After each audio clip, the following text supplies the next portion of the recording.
말씀을 준비하면서 놀라운 것은 우리가 알던 누가복음을 통해서 또는 마태마가 복음을 통해서 대하던 제자들의 모습이 아니라 정말 어쩌면 이렇게 변화될 수 있을까, 이것이 정말 은혜라는 생각을 해요. 설교하고 있는 베드로 또한 지금 우리가 대하는 사도행전에서는 베드로의 첫 번째 설교입니다.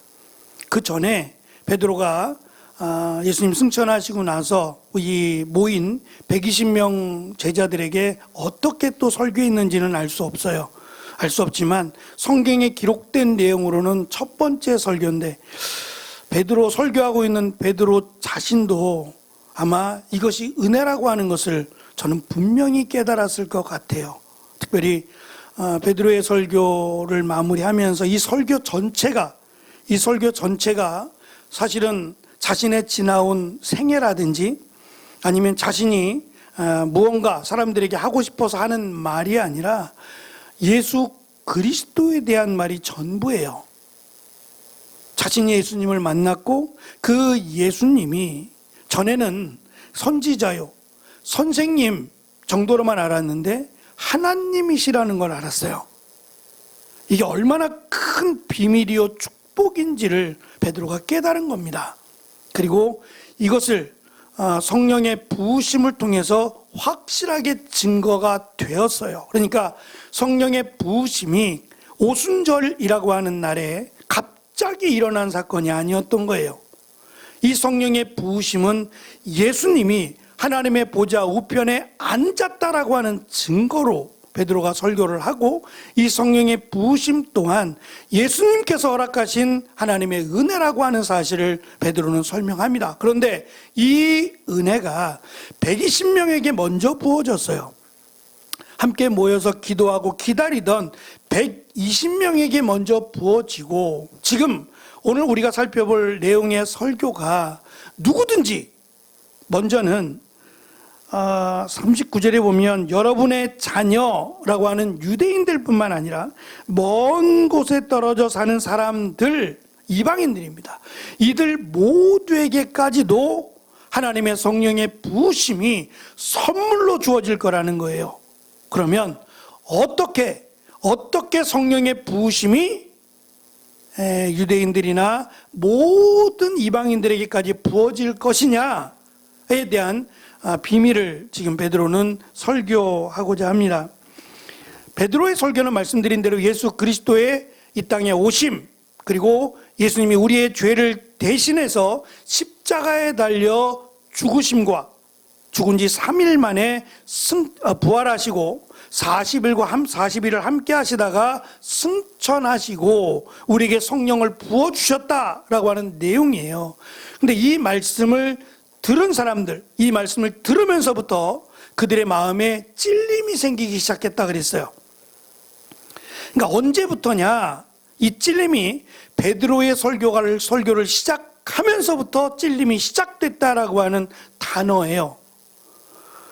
근데 이 찔림이라고 하는 단어가 놀라운데, 이 찔림으로 번역한 이것도 놀랍고, 그러니까 마치 송곳 같은 것으로, 실수가 아니라 내가 지나치다가 찔린 게 아니라 의도적으로 이 송곳 같은 날카로운 것으로 찌른 겁니다. 그런데 이 찌른다라고 하는, 찔림이라고 하는 단어가 요한복음 19장 34절에 나와요. 거기엔 뭐라고 기록이 되어 있냐면, 창으로 예수님의 옆구리를 찔렀습니다. 바로 피와 물이 쏟아져 나왔습니다. 그들은 예수님을 날카로운 창으로 찔렀어요. 찔러서 예수님을 죽였는데, 예수님은 그 창과 다른 찌름으로 그들에게 회개할 수 있도록 그들의 마음에 찔러 회개하게 하셨다는 거예요. 똑같은 찌름인데, 하나의 찌름은 예수님을 십자가에서 죽게 했고, 또 하나의 찌름은 그들을 회개의 자리에 이르게 했다라는 거예요. 이 모습은 사도행전에서 또다시 등장합니다. 천사가 나타나서 감옥에서 자고 있는 코를 골았는지는 모르겠지만 그 다음 날이면 죽는데 그 죽음을 목전에 둔 베드로가 너무 평안하게 잠이 들어요. 천사가 와서 베드로의 옆구리를 발로 찹니다. 베드로가 깨죠. 깨서 천사를 따라 감옥에서 나오게 돼요. 그런데 똑같이 천사가 발로 차는데 베드로는 일어나서 감옥에서 나가게 하고, 또 베드로를 죽이려 했던 왕은 헤롯은 발로 쳐서 벌레가 먹어 죽게 해요. 똑같이 발로 차다라고 하는 단어가 등장하는데, 이 한 단어는 베드로를 살리는 일에, 또 한 단어는 헤롯을 죽게 하는, 벌레 먹어 죽게 하는 일에 사용이 돼요. 하나님의 은혜와 하나님의 심판은 정말 동전의 앞면과 뒷면과 같아요. 하나님은 우리를 사랑하기 위해서 예수님을 보내셨는데, 믿는 자에게는 구원의 은혜를, 믿지 않고 거절하는 자에게는 심판이 주어진다는 사실이에요. 지금도 늦지 않았어요. 지금도 늦지 않았어요. 예수님을 믿기를 원하는 마음이 우리 가운데 있기를 축원합니다. 근데 이게 말처럼, 생각처럼 쉽지 않아요. 지금 놀라운 것은 3,000명이나 되는, 마지막 절에 가면 3,000명이나 되는 사람들이 회개했다라고 하는 내용이 등장을 해요. 이 3,000의 의미가 뭘까? 정말 3,000명일까? 이게 어떻게 가능한 일일까? 여러 가지 다양하게 생각을 해볼 수 있어요. 또한 제가 한번 계산을 한번 해봤어요. 사도가 12명인데 이 12명의 사도가 3,000명에게 세례를 주려면 한 명당 250명이에요. 12사도에 한 명당 250명의 세례를 줘야 되고 5분씩, 세례 주는 시간을 5분씩 잡으면 20시간이에요. 그렇게 했을까? 아니면 120명, 함께 성령의 부으심을 받았던 120명의 제자들이 3,000명에게 세례를 준다라고 하면 25명씩이 돼요. 그 25명씩 5분에 걸쳐서 세례를 주면 2시간이 돼요. 여러분 같으면 12사도가 250명씩 세례를 줬겠어요? 120명의 제자들이 25명씩 해서 세례를 주었겠어요? 저는 120명을 통해서 세례를 주었다고 생각을 해요. 왜냐하면 이 120명은 그냥 단순히 성령의 부으심만 받은 게 아니에요. 오늘 설명에 의하면 순서가 있어요. 성령의 부으심을 선물로 받으려면 첫째, 회개해야 된다 그랬어요. 그러니까 이 말은 베드로가 처음 하는 말이 아니에요. 세례 요한으로부터 시작된 말이죠. 세례 요한이 첫 번째 했던 선포가 뭐냐면 회개하라, 천국이 가까이 왔다는 거예요. 이게 무슨 말이에요?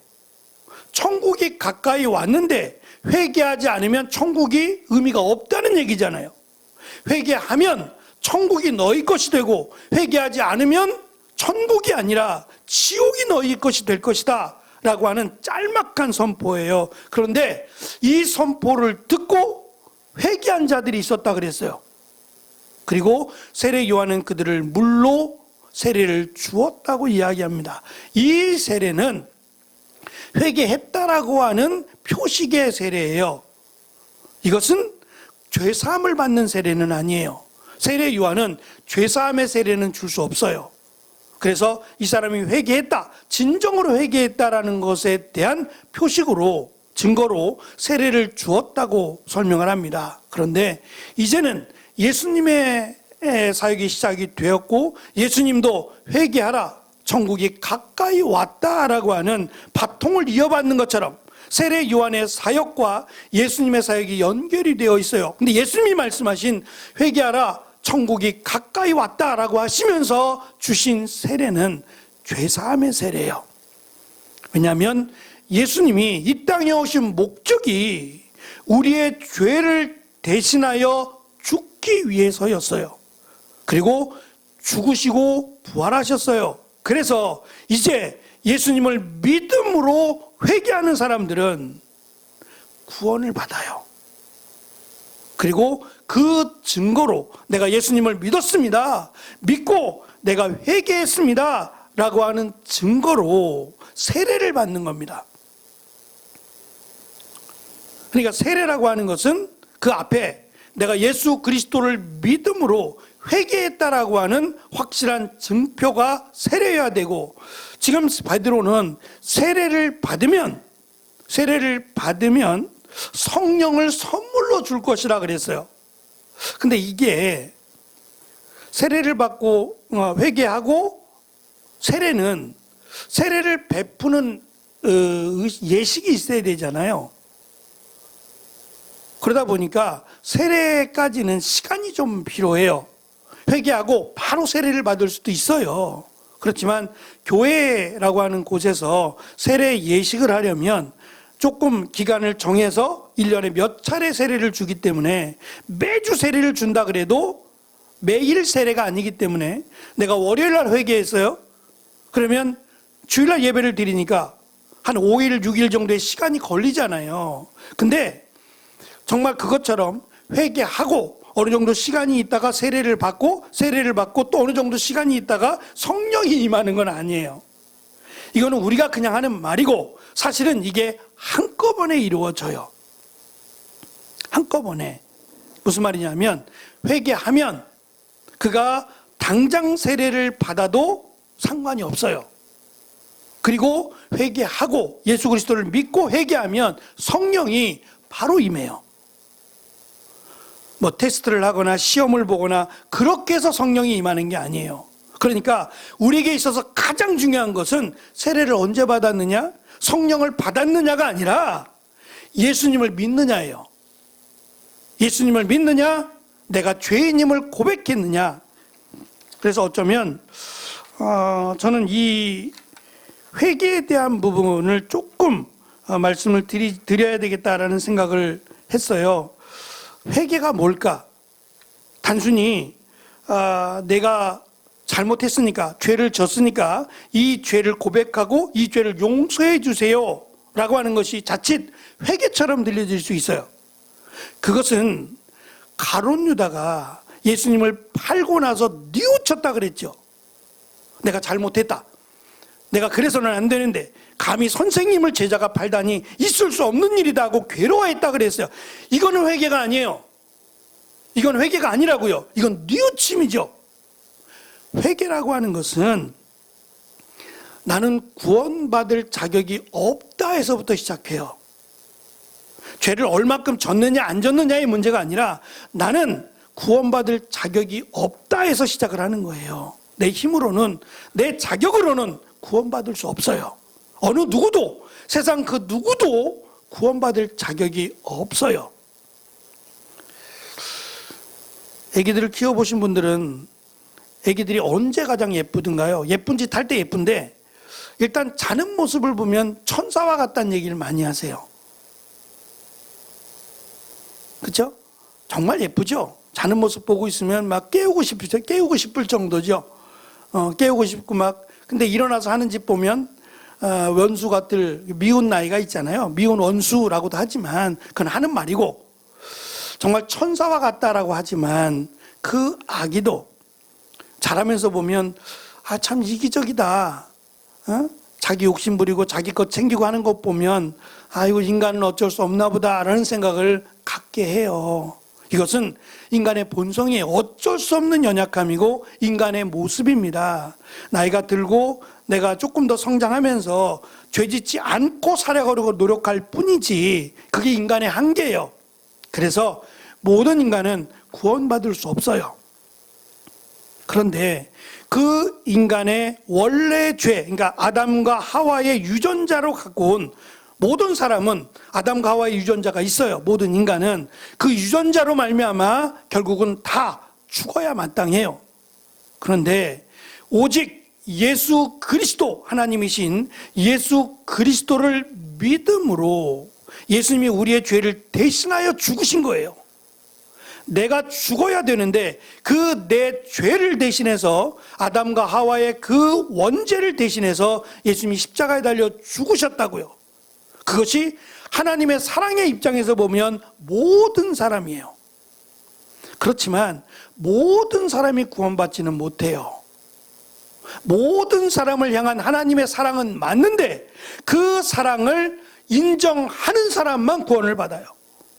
다 사랑받았어요. 몰라서 그렇지 모든 사람을 위해서 죽으셨는데 문제는 나를 위해 죽으셨음을 내가 고백해야만 돼요. 내가 고백하고 인정할 때 구원을 받는 거예요. 그러니까 회개라고 하는 것의 시작은 하나님으로부터 시작을 해야 돼요. 하나님이 나를 위해 예수 그리스도를 보내셨고 나의 죄악을 대신해서 십자가에 달려 죽으셨다. 그것에 대한 감사와 죄의 고백이 있는 것이 회개예요. 세상에서 말하는 회개와 다르죠. 세상에서는 나의 잘못을 뉘우치는 게 회개예요. 그런데 우리가 하는 회개는 나는 죄인이다 에서부터 시작을 하고 하나님이 나의 죽음, 나의 죄를 대신하기 위해서 예수님을 보내셨다. 그 예수님이 누구냐? 하나님이시다. 그 하나님이 인간으로 성령으로 잉태돼서 이 땅에 오셨다. 성경이 우리에게 가르쳐주는 바예요. 그래서 가장 중요한 것은 하나님에 대해서 그리고 예수님에 대해서 알려면 먼저는 성경은 들으라고 말해요. 믿음은 들음에서 난다고 말씀하니까 이 들음의 전제 조건은 하나님의 말씀을 듣는 거예요. 또 다른 방법은 읽는 거예요. 성경을 읽는 겁니다. 그래서 내 믿음이 자라지 않는다라고 생각이 들면 기도하세요. 하나님 나에게 믿음을 주세요라고 기도하시고 말씀을 들으려고 노력하세요. 그리고 말씀을 읽으세요. 그래야 믿음이 자랍니다. 그러니까 가만히 있으면 믿음이 자라지 않아요. 꽃이 예쁜데 이 꽃을 내가 건드리면 죽을 것 같아서 꽃을 그냥 내버려 두면 그 정원이 어떻게 되겠어요? 시간이 지나고 나면 꽃만 자라는 게 아니라 들풀도 잡초도 엉망이 되어서 꽃까지 죽을 수 있어요. 내가 꽃을 좋아한다는 얘기는 가꾼다는 얘기예요. 살펴본다는 얘기거든요. 내가 믿음을 소중하게 여기거든 그 믿음이 자라기를 기다리는 게 아니라 이 믿음이 자랄 수 있도록 말씀에 귀를 기울이고 말씀을 읽는 일에 힘써야 돼요. 그리고 더불어 기도해야만 돼요. 하나님 나에게 믿음 주세요. 내 지식으로 이것을 깨닫기가 어려워요. 믿음을 주셔서 말씀을 잘 깨달을 수 있도록 말씀을 잘 알 수 있도록 하나님을 아는 만큼 성경을 아는 만큼 믿음은 자라갑니다. 그래서 한국교회가 성장할 때에는 여름 성경학교라는 게 있었잖아요. 여름 성경학교만 있었어요?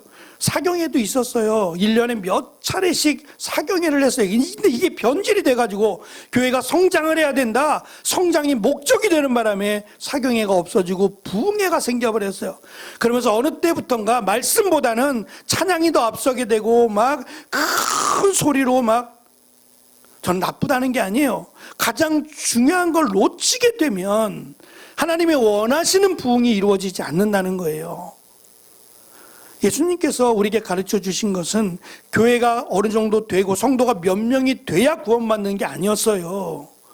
내 이름으로 2-3 사람이 모이면 이라고 말씀하셨거든요. 그러니까 숫자는 우리의 생각이고 하나님이 보실 때는 한 사람 한 사람 모두 예수 그리스도를 믿음으로 구원받기를 원하신다는 거예요. 초대교회에 등장한 회개와 은혜는 모두 말씀으로 시작이 됐어요. 그리고 여기에서 하나님의 은혜의 역사가 시작이 되었습니다. 그들이 말씀을 들으면서 마치 찔린 것처럼 날카로운 도구에 의해서 찔린 것처럼 그들이 그것을 느꼈어요. 그러고 나서 말합니다. 우리가 어떻게 해야 합니까? 이 말씀 앞에서 우리가 어떻게 해야 합니까? 라고 하는 질문이 나왔어요. 그때 베드로가 2가지를 요구합니다. 하나는 말씀드린 것처럼 회개하라는 거예요. 철저하게 내가 지난날 예수 그리스도를 모르고 살았던 것, 그리고 이제는 예수 그리스도를 믿었으니 이렇게 살아가겠다라고 하는 믿음의 고백을 하라는 겁니다. 그리고 정말 예수님을 믿음으로 내 죄가 사함을 받았다라고 하는 확신이 들면 그때 세례를 받아야 한다는 거예요. 그러니까 세례가 먼저가 아니라 회개가 먼저입니다. 예수님을 정말 믿음으로 그리고 예수님께서 내 죄를 대신하여 죽으셨음을 고백함으로 세례를 받아야 한다는 거예요. 그리고 그것이 그 다음에 이어지는 내용처럼 성령을 선물로 받는다는 거예요. 저는 이 설명을 하고 있는 이유가 지금 120명이 각기 다른 말로 지금 설교하고 복음을 전하고 있다 그랬죠. 그것을 보고 어리석은 사람들이 하는 말은 낮 술에 취했다고. 지금 9시인데 오전 9시에 술이 덜 깨가지고 술이 덜 깨서 이상한 소리를 중얼중얼 거린다라고 어리석은 설명을 해버린 거예요. 그렇지 않다는 거죠. 이것의 이면에는 그들이 성령으로 이 말씀을 전하고 있는 예수 그리스도에 대해서 전하고 있는 그 이면에는 뭐가 있었느냐? 그들이 회개함이 있었어요. 그리고 그들이 세례를 받았다라는 것이 전제로 되어 있는 거예요. 그렇지 않고서는 성령의 부으심은 있을 수 없다는 거예요. 제가 몇 번 걸쳐서 말씀을 드렸어요. 저는 그것을 확신하는데 우리나라도 그렇지만 외국은 조금 더 이게 좀 심각하게 보더라고요. 요즘 마약이 많아서 그럴지 모르는데 가면은 주머니에 있는 거 다 꺼내라. 자동 검색대에 가면 주머니에 있는 거, 심지어는 이 허리띠에 있는 빠클도 이 쇠로 돼 있잖아요. 그러니까 이것도 다 끌으래요. 시계도 끌고 다 끌으래요. 심지어는 신발도 벗으라는 데도 있어요. 신발도 벗어서 같이 올려놓으래요. 신발 안에다 뭐 숨겨놨을까봐 그러는 거죠. 마약 같은 거 숨겨놨을까. 신발 옷 다 벗지 않으라는 게 다행이지. 예? 이제 점점 심각해지면 그럴지 모르겠어요. 근데 검색대에 서면 기계가 이렇게 뭐 어떻게 돌아가는지 모르겠지만 뭐가 동전이라도 하나 주머니에 있으면 삐삐삐삐 울려요. 그러면 꺼내놓으라 그러면 그 안에 뭐가 있긴 해요. 뭔가 있어서 그게 이제 울리는 거죠. 나사라도 하나 있으면 그게 그냥 지나치지 못하고 삐삐삐삐 울리더라고요. 그래서 하여튼 다른 사람을 위해서도 다 하라는 대로 해야 돼요. 우리가 하나님 앞에 섰을 때, 성경은 심판대라고 말하는데 하나님 앞에 섰을 때 너는 천국, 너는 지옥, 어떻게 구별할까요? 얼굴 보고 할까요? 키를 보고 할까요? 나이 보고 할까요? 재산 보고 할까요? 뭘 보고 너는 천국, 너는 지옥이라 그럴까요? 응? 주기도문 외워보라 그럴까요? 그 앞에 서서 주기도문하고 사도신경 외워보세요. 기억이 안 나는데요? 그럼 당신은 이쪽이야, 지옥이야. 그럴까요?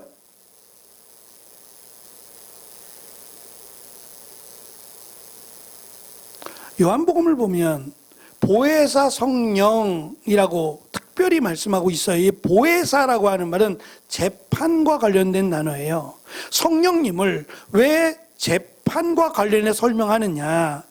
우리가 하나님 앞에 섰을 때에 우리 안에 성령이 계시면 예수 그리스도를 회개하고 예수 그리스도를 믿으면 성령이 임한다 그랬죠. 그 성령께서 보증이 되어 주신다는 거예요. 이 사람은, 최 목사는 정말 예수님을 믿는 사람입니다.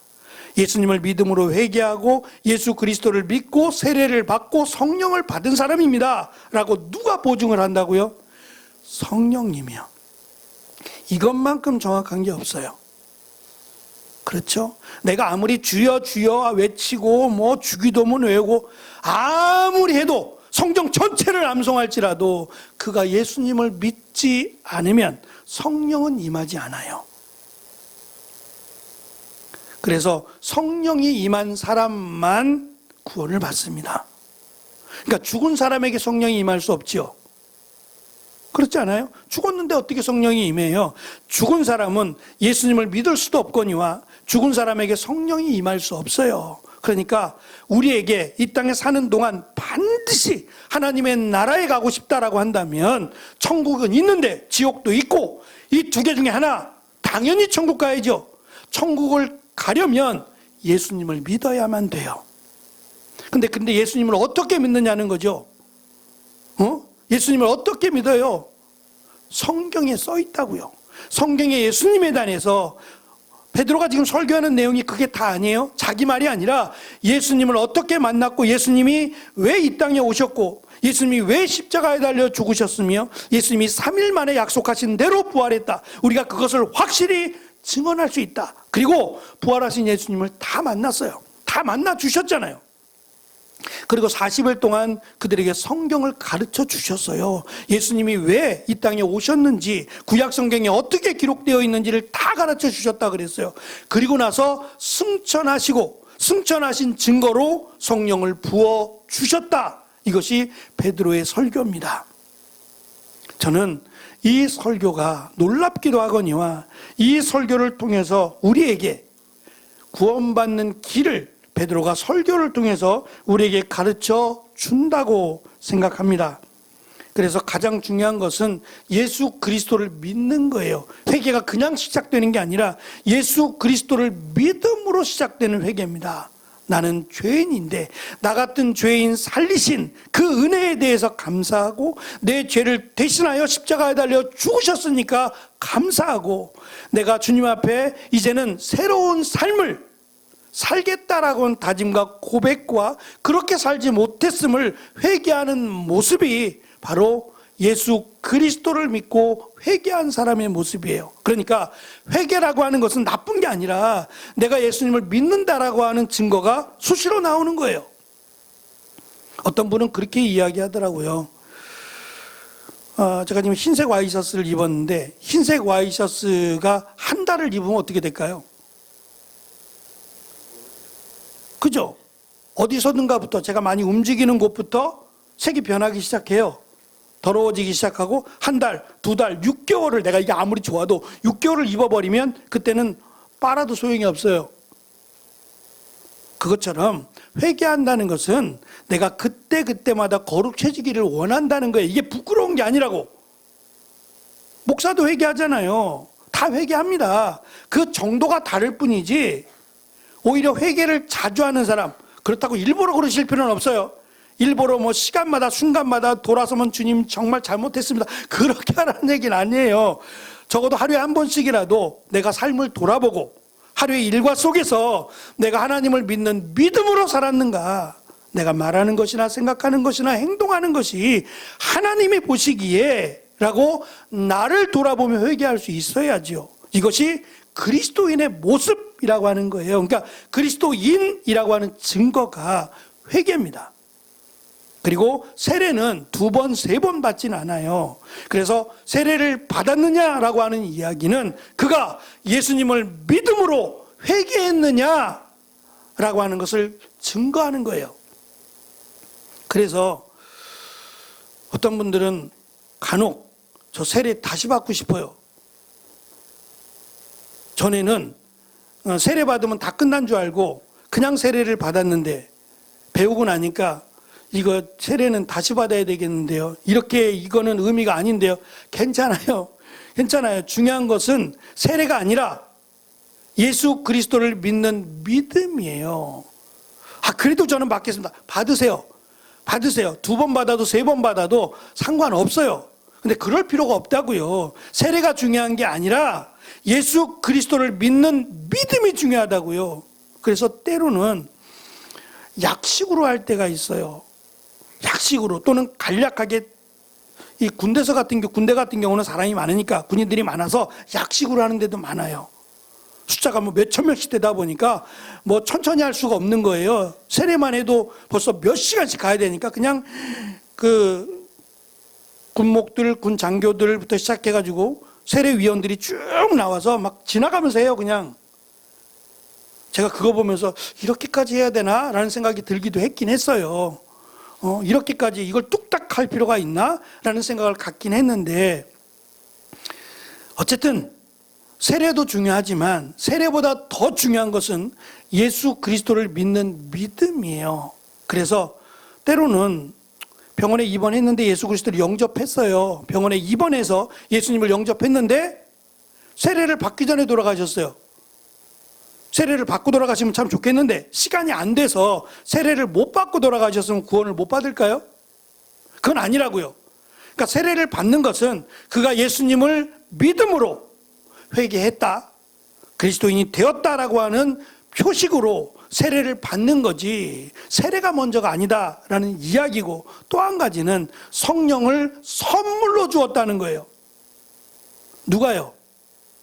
선물이니까 누가 줬는지 알아야죠. 그러니까 지금 베드로가 준 게 아니라는 거죠.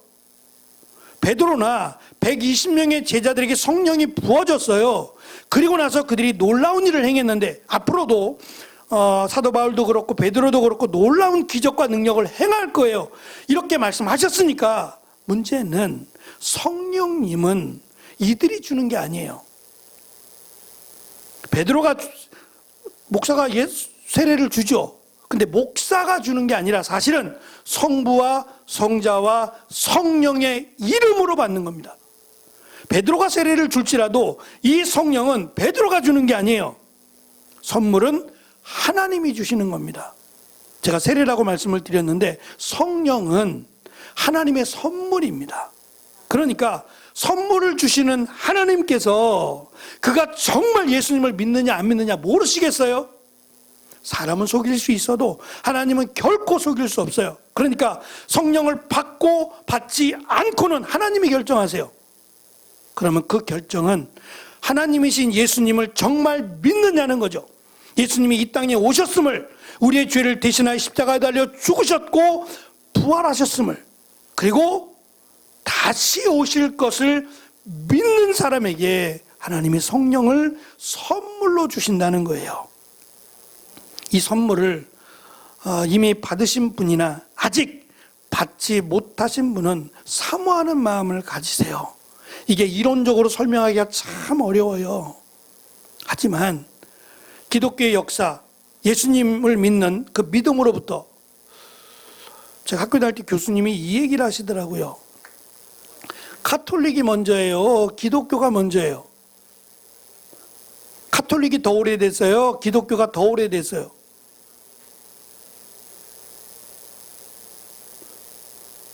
틀려도 괜찮아요.